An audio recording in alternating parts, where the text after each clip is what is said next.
Hi guys! Magandang gabi! Welcome back po dito sa Gandara SRU channel for showbiz update. Andito na naman nga po akong muli nagbabalik. Ang nagmamaganda na yung kachismasang Kim Pao, wala na nga pong iba. Ang lokaret na si Gandara SRU upang magatid po sa inyo ng latest update and fresh happenings patungkol kina Kim Chiu and Paolo Avellino. And para nga po sa gabing ito, ang tatalakayin naman natin at pag-uusapan ay mayroon nga pong kinalaman dito sa pag-alis nila Kim and Paolo para po sa kanilang Kim Pao's World Tour. Pero bago po ang lahat, sa mga hindi pa nakaka-subscribe sa ating channel, pakiclick lang po tayo natin subscribe button at notification bell na nariyan po sa baba upang kayo ay maging updated at ma-notify tuwing may bago tayong chika at balita hinggil sa Kim Pao.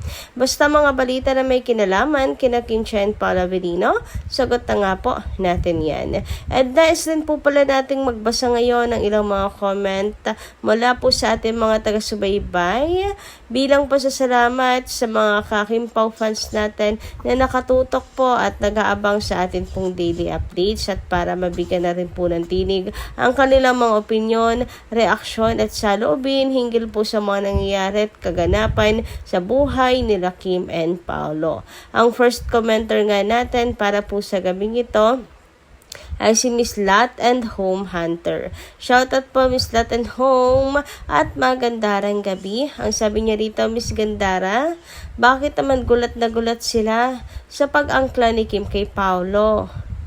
Si Kim lang naman talaga ang may karapatan kay Paolo. Inggit lang ang mga yan.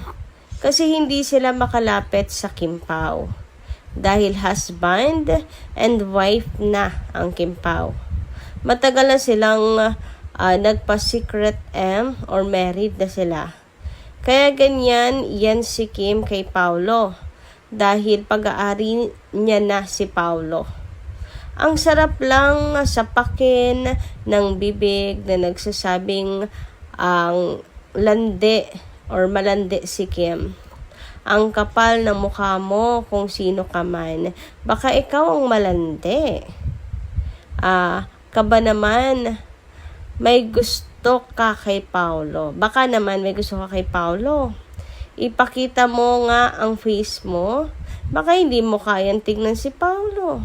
Sa sobrang pagkagwapo niya na nakakahiyak ka lang. Gandara, nakakainit ang ulo ang basher na nagsabi na malandi si Kim. Mga walang utak talaga lang. Kim Pao forever. Hayaan nyo na, nasasabi lang naman po nila yon kay Chinita Princess kasi naiinggit sila. Gusto siguro nila sila yung nakaangkla kay Paolo, naiinggit siguro sila kay Kim kasi si Kim may karapatan, kaya ganyan sila. Usually naman kapag kainggit talagang pupunteriyahin kanyan mga kakipi, kaya hindi na rin ako nagtataka. Ang alam nyo ang maganda, isang palang katotohanan kasi dyan sila nadudurog. Speechless sila kapag sinasampal po sila ng katotohanan.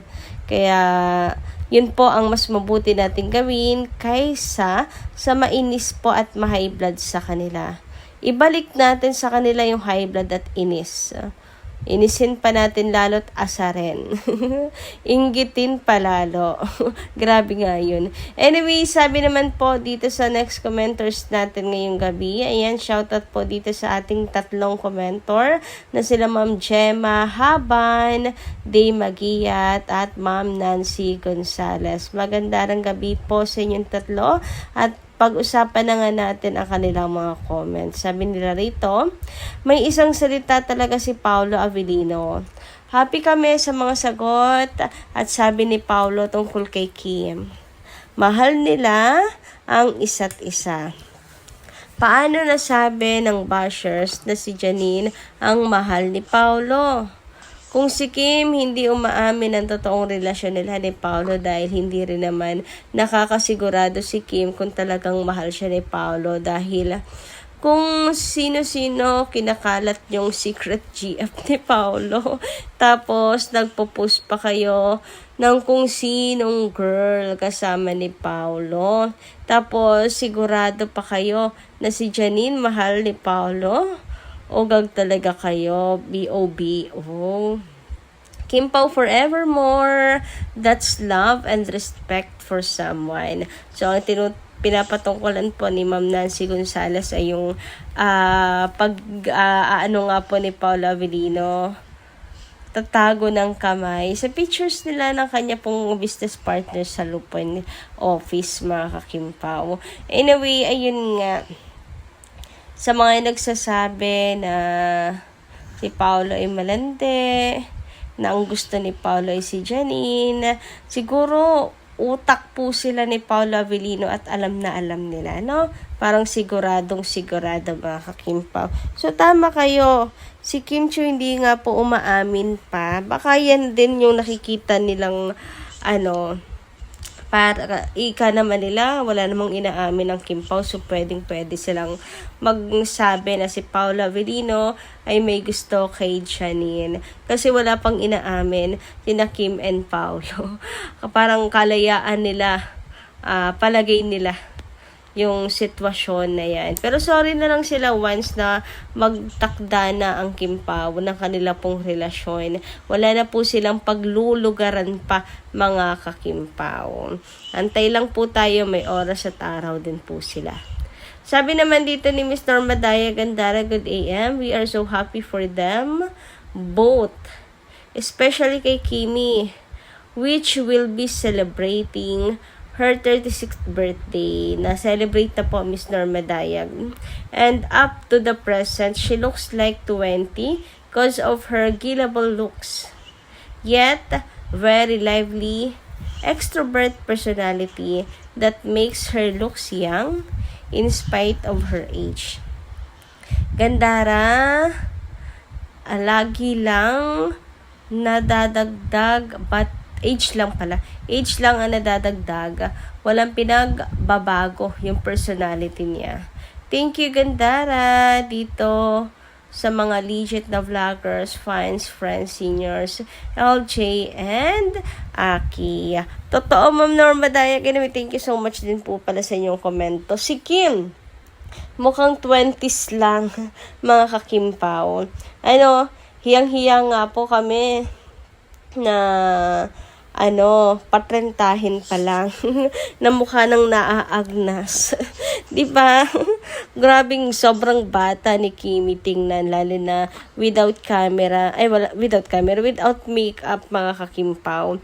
Mas litaw at lutang, ang ganda, ang baby face, pagka baby face po ni Chinita Princess. Actually, pag may makeup nga po siya, pinapamatured pa eh. So, kapag wala siyang makeup, lumilitaw yung kanyang pagka-baby face, mga kakimpaw. At mas bumabata po siyang tingnan. Samantala, dumako naman tayo, mga kakimpaw, dito po sa update natin na nasagap kina Kim and Paolo, kung saan bukas din ay magbabiyahe na ang Kim Pao.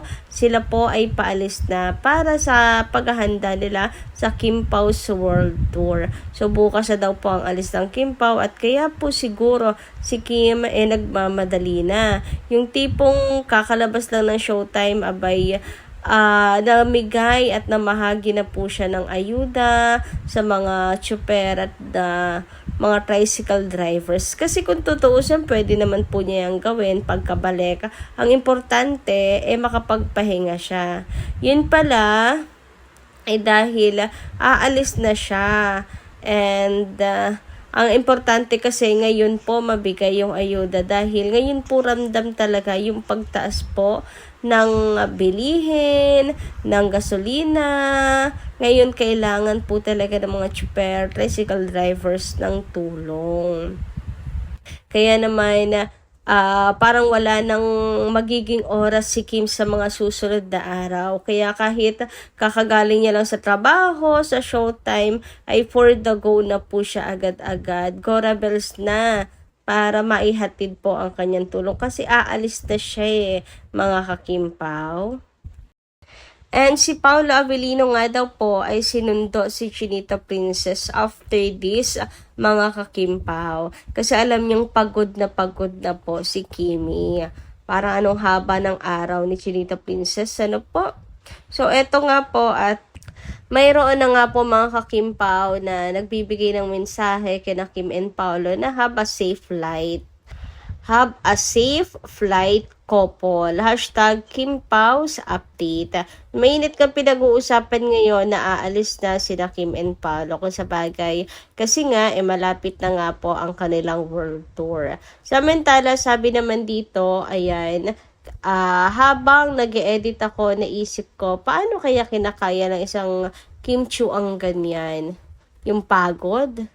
Hindi ko lubos maisip kung paano siya nagpapahinga.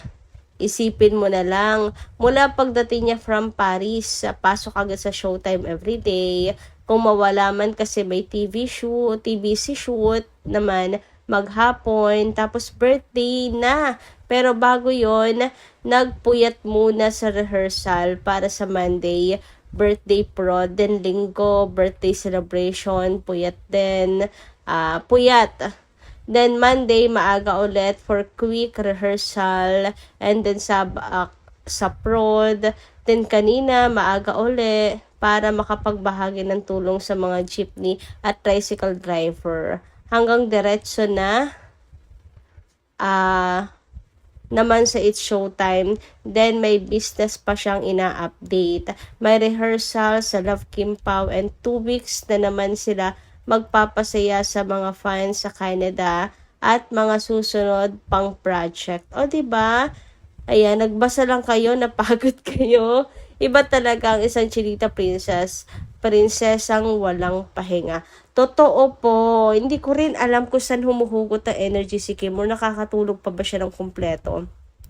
Yung ginagawa po niyang yan, ilang araw na rin po siyang puyat. Kung ako yan, sumasakit na ang ulo, nahihilo na, antok na antok, wala na pong enerhiya. Pero si Kim, parang di man lang po sumasakit ang ulo mga kakimpaw.